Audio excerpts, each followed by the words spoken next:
This portion of Carlos and Lisa is brought to you by Southern California Edison. A young man goes to a coffee shop and he's sitting there contemplating his future when all of a sudden he has a eureka moment and KIGT appears. KIGT, which means Keep It Green Tech. Paul Francis joins me right now to talk a little bit about that. Hi, Paul. Thanks for being here. Appreciate it. Did I get the story somewhat right? Yeah, almost spot on. Coffee shop, sitting at a Starbucks, like me and everyone else there, we're all dreaming of making the next big company. And all of a sudden I see some electric vehicle pull up in the parking lot that I've never seen before. And what did that trigger in your head? Aside from cha-ching, it was opportunity, because beforehand I had a transportation business with small fleets transporting people with disabilities, and we were looking for an alternative fuel route to be more clean. This was back in 2009, and right after the recession. I don't know if you remember, gas $5 a gallon, and to try to keep the business alive, we said, what is an alternative fuel? And when this EV pulled up, it was literally the week before my business partner at the time said, let's look into going all electric with our fleet. But a lot of that technology that exists today didn't exist then.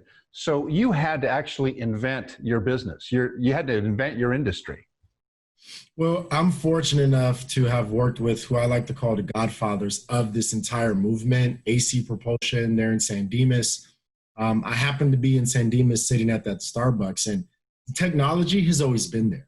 As a matter of fact, Tesla Motors' original drivetrain was based on a design that AC Propulsion made. So was the original Nissan Leaf. And when you talk about the technology, they had it. What we had to do as a business was creatively come up with a business case and a business model that can be marketed out to scale. And as you thought about this, now there's ways to do that. There were a lot of people we call it the electric rush. There was a lot of things going on at that point. What did you think would set you apart in that space? Well, back then, it was mainly proof of concept and try to legitimize ourselves, because what you had was new innovation happening. You were a couple years removed from the recession, so everyone was being very tight with how they invested their dollars. And at the time, only one electric vehicle was on the road, like the Nissan Leaf. Yeah. It was mainly proof of concept, getting pilot projects, demonstrating the technology and how there was a strong business case for the technology back then at the time. We were still kind of relatively early when you come to market processes, but the technology was decades old. Isn't that interesting? I want to pause for a second and go back to when you were a young boy. What were the things that you would dream about and when you were sitting in class that you would think you could do when you were a little bit older? What was a thought process going on in your brain? Because you're obviously a very creative and innovative guy. Appreciate the kind words. I've been lucky enough to work with some really imaginative people in our team. But when I was a kid, McFly, is anyone home, right? That was my inspiration as a kid. I remember watching Back to the Future and remember seeing Doc fuel up the DeLorean with something other than gasoline. And true story, I always felt that we would have flying cars by now, and I would be living that. And so I guess when we got old enough to have impact, we said, let's try to influence the future in that way. And I still watch those movies, like each one, at least once or twice a year. Isn't it amazing the impact that something like that can have on your life? 1.2 gigawatts, off we go, Marty. I mean, that's what it was. I mean, it really inspired a lot of kids. Oh, it did. And I mean, you see, I don't know how much the age separation between Elon Musk and myself, but you see what he's doing. Yeah. It's kind of the ambition, and all these, space movies and futuristic movies in the 80s and 90s, I think have spurred the imagination of all of us in this industry to actually make it a reality. So many kids don't think about becoming engineers at a young age, but clearly you had that in mind early on. Not really. I was a business person, but I was an athlete growing up. I played basketball. I played high school basketball, college basketball at a high level. And what was for me was the business opportunity to create something with a group of people in a relatively new market that had like where there was room for us, for me to actually have my own like niche and say in it. I think that's where it came from, was just always wanting to be an entrepreneur, even when I was playing athletics. What a terrific story. And so now here you are, you're doing some great things with the technology that you've developed, and you've made a partnership with Southern California Edison. How important was that partnership to move forward? That was everything to what we're doing now. The impact that having that relationship with SoCal Edison has had on the trajectory of our business, I mean, going back to 2017, has been amazing. I mean, the simple fact that we were able to go to certain conferences with them, national conferences, on a national stage with folks in the energy business, and being able to showcase our technology, discuss our know-how and our expertise, really put us in a good light as a young business and gave us a platform where we're able now, we have multiple projects with utilities across the country, not just in California, where we were able to leverage some of our showcasing to do some government county projects where we're doing installations at convention centers and fairgrounds. And so for me, it was full circle. My grandfather worked for Westinghouse Electric back in. My mom worked for SoCal Edison in the call center. Nowhere near the department we're working with, but it was kind of just full circle when we were able to get that Clean Energy Champion Award last year. She was there, and it was a week after she retired. And it was almost like the universe was kind of giving to our family all the hard work that they've put in the past to put me in that position. So it's been incredible. That's amazing. And, you know, I think to a certain extent, it is corporate responsibility with these big companies to look at innovators and young companies like yours and lend a hand up, because that's really how and where innovation comes from, right? Oh, for sure. You know, you've seen it with the computer age. You've seen it with mobile phones. I mean, you had young guys like Bill Gates and Steve Jobs. I mean, you had Hewlett Packard that brought it to the level, but it took young entrepreneurs to take it to that next level, to now where we have computers in our pockets. I mean, that's how we see our opportunity and where we could have impact in this industry. Great innovation. So let's talk a little bit about the products at the KIGT Incorporated, Keep It Green Tech. But you call it, the T is also team. So let's talk a little bit about some of the things that you've developed, these stations and some of these charging mechanisms that you have. Yeah, so our hallmarker on social media, you see us, is KIGT All Access Videos. And it's actually pronounced KIGT because in the early days when we were working with the cities in the demonstration projects, we were Keep It Green Transit. And when we reincorporated, we were able to bring in investors that can help us scale a little bit faster. We turned it to KIGT, which does still mean Keep It Green Transit, Keep It Green Tech, and Keep It Green Team. We manufacture smart charging stations for electric vehicles. Well, KIGT, it's got a nice ring to it.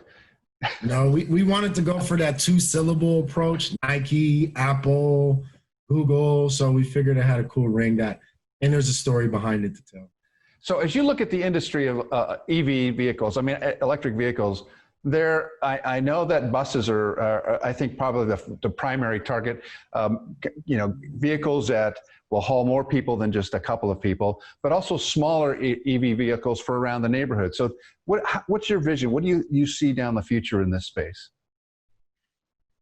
And we say at KIGT, our goal and our mission is to reshape 100 years of human habit. And we see millions of EVs on the road, including passenger, right? I mean, for example, when we all drove gasoline cars, you had to go to the gas station. People still have to go to the gas station. But if you had a gas pump in your house, would you ever go to the gas station? And the answer is no. And we believe that's the case in the disruption with EVs, because we have the capacity to put a fueling station as a charging station in your home. And as automakers have extended range EVs and they're going 300, 400 miles in the future, just like how cell phones went to bricks, to computers in your pocket, people will charge at home. And we believe the opportunity will be to serve millions of people with millions of charging stations in their house. And then what you'll see in the connected network with Ubers and Lyfts, they're all putting a push, especially Lyft said, in 10 years, they're going to go all electric.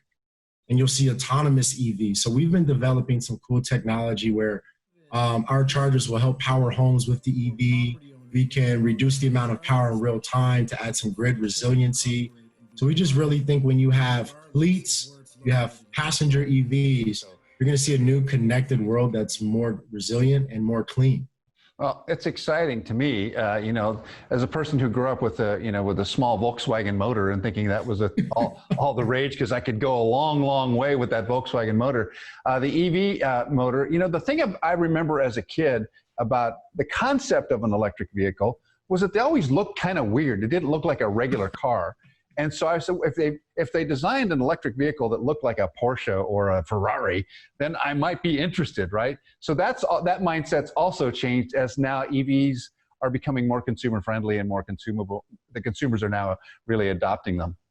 You already know. What was your first car, actually? A Volkswagen Bug, 66. Volkswagen Bug. 1966. And it was cool at the time, right? It was actually. It's still cool, man. Thank you. Like, you can still go at the time. You could still go and have a hot date and feel respectable and like you were the man in it. Oh, yeah.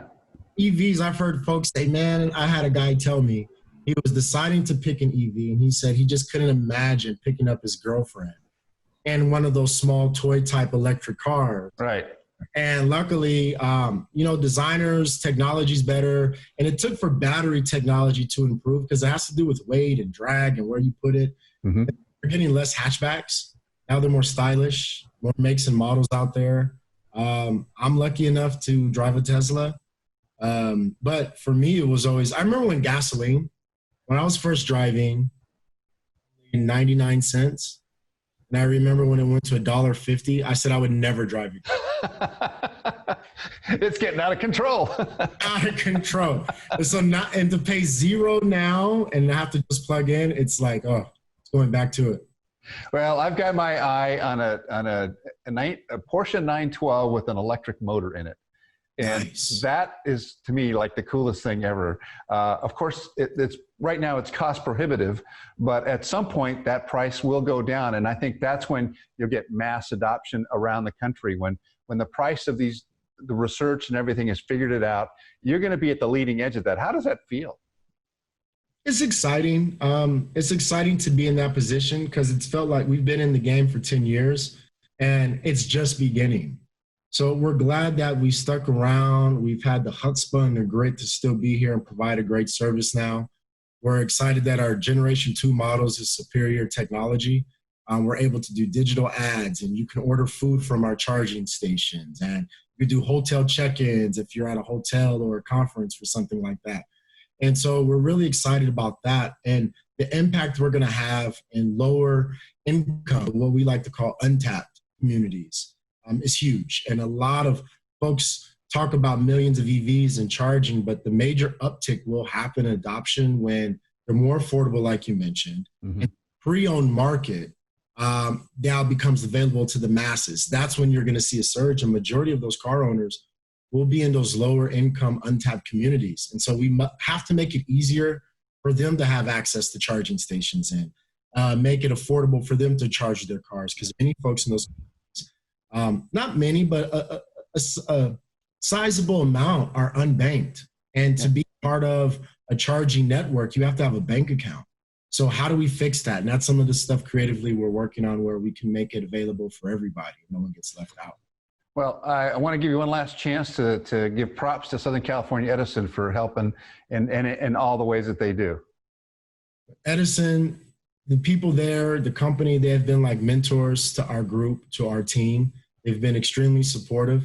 They've given us the opportunity as an approved vendor to offer our technology in their service territory. We just are extremely grateful to be able to, as a company from Ontario in the Inland Empire, to do work to serve our community in their service territory is just absolutely amazing. Shout out to the team there. Thank you very much. We appreciate it. Paul Francis of KIGT, we wish you the very best. And, what do they say? To the future, Marty! Oh, one last thing. Yeah. About the future. Come check us out. Our website, KIGT Inc., KIGT Inc.com. We're on Twitter. You can find us, KIGT Inc. On Instagram, we have the most followers out of all charge station companies in the world, KIGT_Inc. And LinkedIn, we do quite well too. So if you ever have any questions, you want to see what we're up to or updates, check us out online. Fantastic.